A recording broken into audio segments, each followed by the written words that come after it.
سلامونه جوړ په خیر. زه رحمان الاحساس یم د ارزنس نوی اپیزود سره ستاسو په خدمت کې حاضر یم او زموږ سره په سټوډیو کې یو داسې شازلمې شتون لري چې هغه د هیڅ تعارف محتاج نه دی. په دې سیمه کې هلې ځلې کوي او د قام د ولس خدمت کوي. را سره شتون لري ښاغلی نجیب خان مامون. ستړي مه شئ درته وایم. ډیره زیاته مننه رحمان الاحساس ستاسو د ټیم د ټولو زیات مشکور یم چې موږ هم دلته راکار کړو. موږ ستاسو سیټ اپ وکړو، تاسو د قوم د خدمت لپاره یو آغاز کړی دی. د هغې اواز و چې دې باندې تاسو ټول ټول شکریه ده. ډېره مننه. مختصر پوښتنې به یې د هغه به مختصر جوابونه ټول نه لاول راته دا ووایي چې یاره سیاست ته څنګه راغلی او روزنه هم چېرته شوه، تعلیم هم څومره کړی دی، کو دغه راته ووایي. بسم الله الرحمن الرحیم. رحمان الاحساس څنګه چې تاسو ته پته ده، په سټارټ کې عمران خان چې کله سیاست ته راغلی د هغه نه پس هلې ځلې شروع شوې. چونکې موږ قبایلو موږ سیاسي دنیا کې ډېر زیات کمزوري وو، سیاست هم نه پېژندل.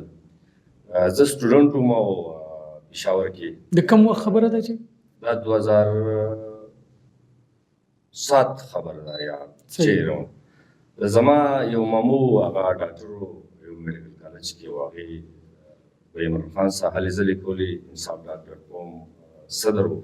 صحیح دي. د هغې 2004 راوند اباوټ تقریبا یا 7 نه ما سیاست آغاز کړی و.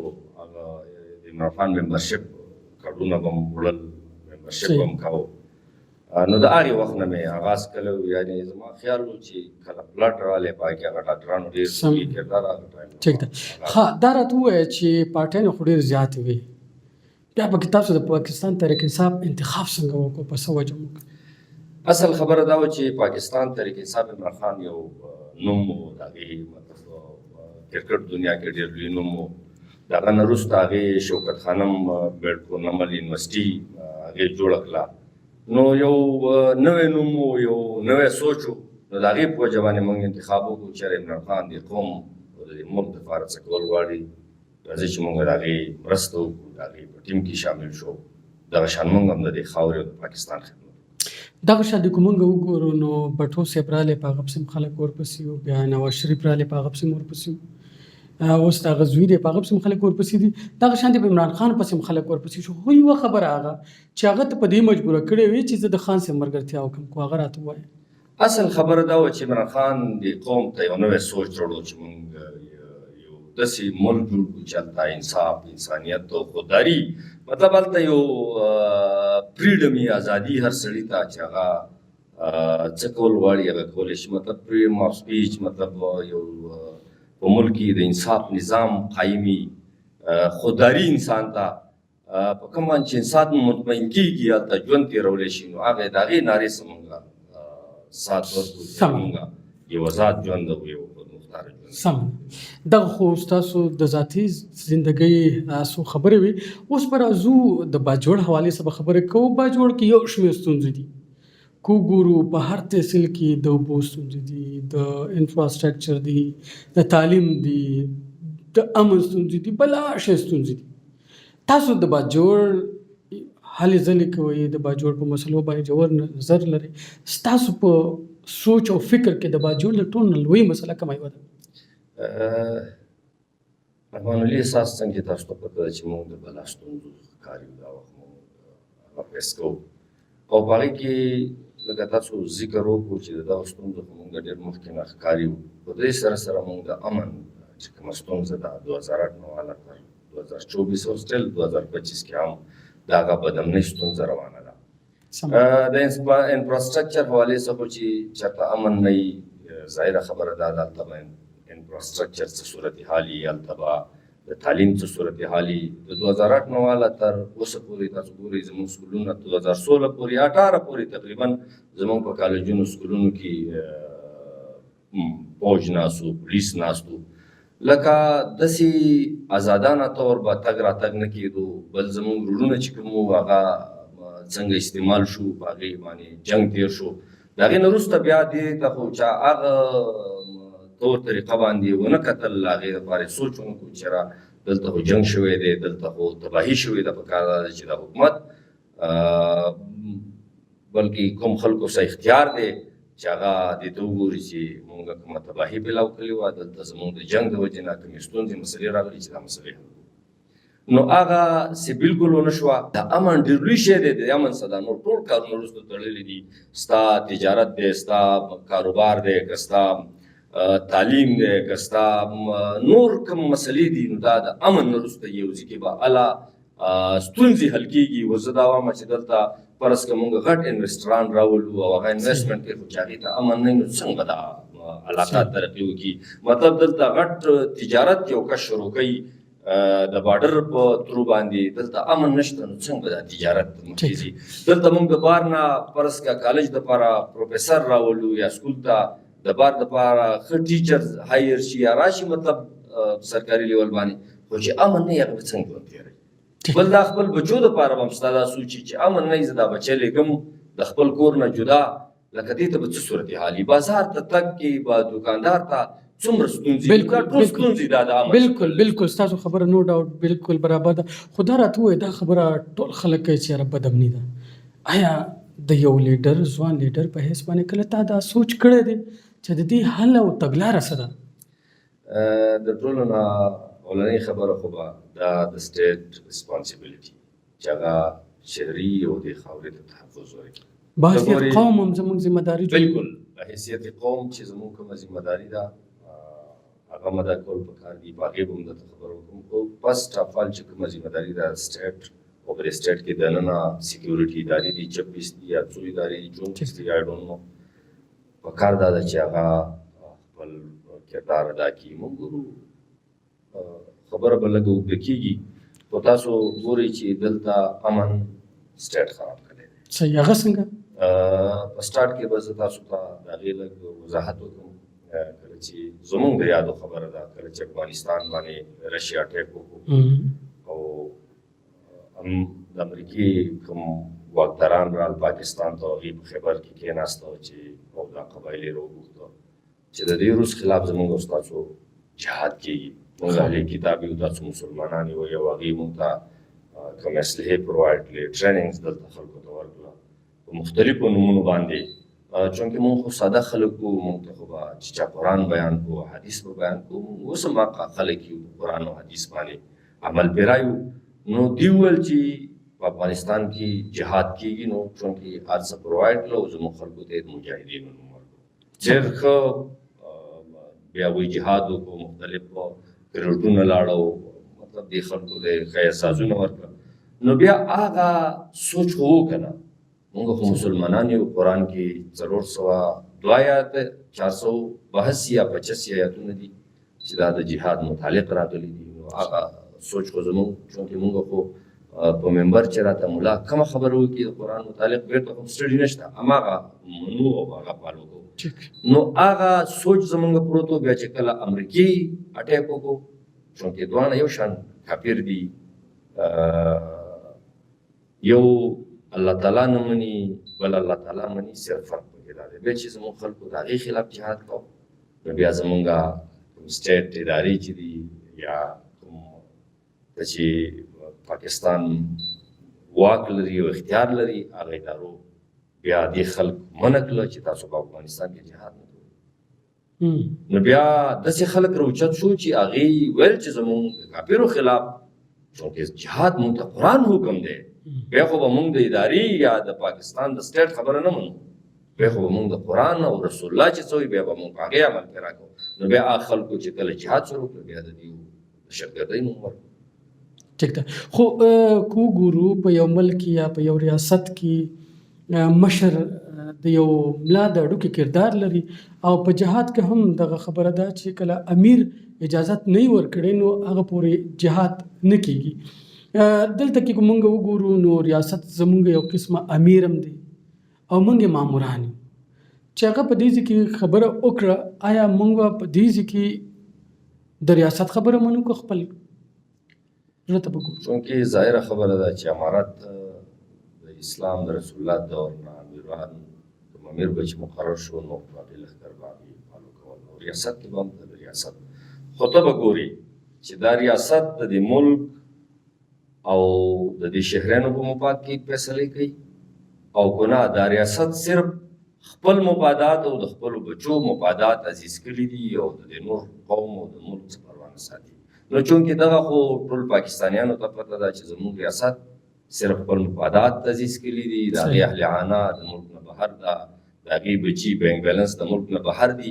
اوس داسې ته خو ریاست ته شي ویلی ګوره ریاست خو هغه وي چې هلته انصاف کېږي، هلته شهریانو ته تحفظ وي، هلته د ملک د بچاو د سالمیت او د هغې د ترقۍ او د خوشحالۍ دپاره کار کېږي. دلته خو چند خلک د خپلې خوشحالۍ د خپل مفاداتو دپاره د خپل وقار او د عزت دپاره لګیا دي، باقي ملک د هغوی نه ګوري چې په ملک کې څه کېږي. تاسو وکته چې تېر د کوم جنګ کې نقصان وټاکلی دی، کوم خلک مړ دی، کوم خلک زخمیان شوی دی، لکه دا unforgettable لکه دا ناقابل بالکل ټیک ده. دا خو د ریاست خبرې وي او د ریاست د پاسه یو څیز دی چې هغه د حکومت وي. حکومت هم په صوبه کې ستاسو درې ځل حکومت راغلی، درېیم ټینور دی او په ملک کې هم ستاسو حکومت راغلی. هغه وخت کې د ریاست لپاره د پاکستان تحریک انصاف د کارکنانو رویه بدل وه. اوس رویه کې ډېر زیات چینجز راغلي دي. د دې پر شا څه سوچ دی؟ تاسو ته چې څنګه معلومه ده چې زموږ سیاسي بصیرت ډېر زیات کم و هغه ټایم مطابق. موږ په سیاست کې فرسټ ټایم عمران خان خلکو ته شعور ورکړو، خلکو انټري ورکړه، خاص قبایلي علاقه جات خبره کړو. نو چونکې موږ ته دا پته نه وه چې یاره دلته یو خاص طبقه هغه حکومتونه جوړوي او حکومتونه غورځوي. هلکه دا پته تاسو ته نه وه؟ نه وه بالکل. د دې نه مخکې چې کوم حکومتونه هغې باندې ته خبره کوم. نو دا خو موږ ته کله چې موږ په 2014 کې کومه درنه عمران خان ورکړه او هغه درنه کې د هغې نه وروسته منتخب حکومت وغورځېد او نواز شریف ناهله شو او بیا په 2018 کې اسټابلیشمنټ د پاکستان تحریک انصاف مرسته وکړو.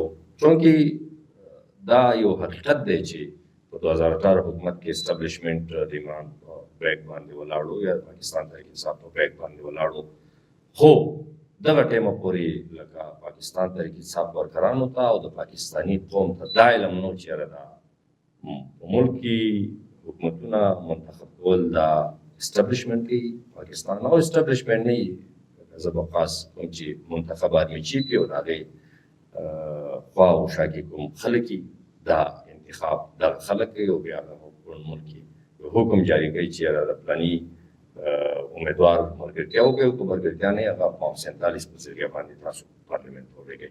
نو دا موږ ته عمران خان واضحه کړله او چونکې اوس موږ به دا کلیرلی وو چې کوم حکومتونه غورځېدلي دي یا جوړ شوي دي دا اسټابلیشمنټ.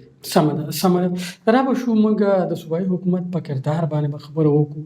درې ځلې حکومت وکړو، قبایلو له خاص کر باجوړ له داسې څه نوی انیشیټیو راوړی دی چې قبایلو ته څه ناڅه میلاو شوي، څه ریلیف میلاو شوي. ظاهره خبره دا ده چې هغه څه خو نه دي شوي کوم چې کول پکار وو. حقایق دا دي. خو چونکې زه به یو خبره دا وکړم چې عمران خان کوم شعور نوجوانانو ته ورکړو، کوم سوچ ورکړو، دا د دې ټولو شیانو پړکر دی. مطلب نن که زه په دې سټوډیو کې د پوډکاسټ کې تاسو سره ناست یم، نو دا د عمران خان هغه سوچ دی، د هغې ویژن دی. نن زه د دې په ذریعه باندې په تعلیم هم خبره شم کولی، د خپل قوم د ترقۍ دپاره هم زه نن سټینډ اخیستی شم، د امن دپاره هم سټینډ شم اخیستی. زما مطلب دا دی چې د دې نه مخکې زموږ آبا او اجداد دا بالکل د علم نو چې موږ له څه کول پکار دي، لکه موږ څنګه د خپل حقوقو دپاره سټینډ واخلو. نو دا د عمران خان به زه دا ووایم چې یو بل چل کرلکه د ترقۍ او د ټولو شیانو کوم بالاتر شی چې دی هغه سوچ دی او شعور دی. لکه نن زه د خپل تاسو د شعور خبره وکړه، ساري ټو سیس تاسو خبره کټ کومه، تاسو د شعور خبره وکړه. په عامه توګه تاثر دا دی چې یاره د پاکستان تحریک انصاف کارکنان په کنزلمارو یادېږي. آیا دې کې څومره حقیقت؟ اصل خبره برادر دا ده چې لکه زه به درته یو که نن موږ په سکول باندې بحث کوو، که نن موږ په ترقۍ باندې بحث کوو، د دې نه مخکې زه به تاسو ته لږ ووایم چې زموږ د باجوړ فیصلې به چند خاندانونو کولې، چند خلک وو چې هغه به دلته کېناسته او د قوم په حقوقو به یې کمپرومایز کاوه، د قوم په ترقۍ به یې کمپرومایز کاوه. څوک د روډ نه نو خبر، څوک د سکول نه نو خبر، څوک د کالج او یونیورسټۍ نه نو خبر. لکه تاسو بس ټایم وکړه چې کله په 2018 کې د پاکستان تحریک انصاف حکومت رالی، بیا روډ جوړېدل هم شروع شو، بیا سکول جوړېدل هم شروع شو، بیا سټډیم هم رالی، بیا لکه مختلف شیونه به زه دا وایم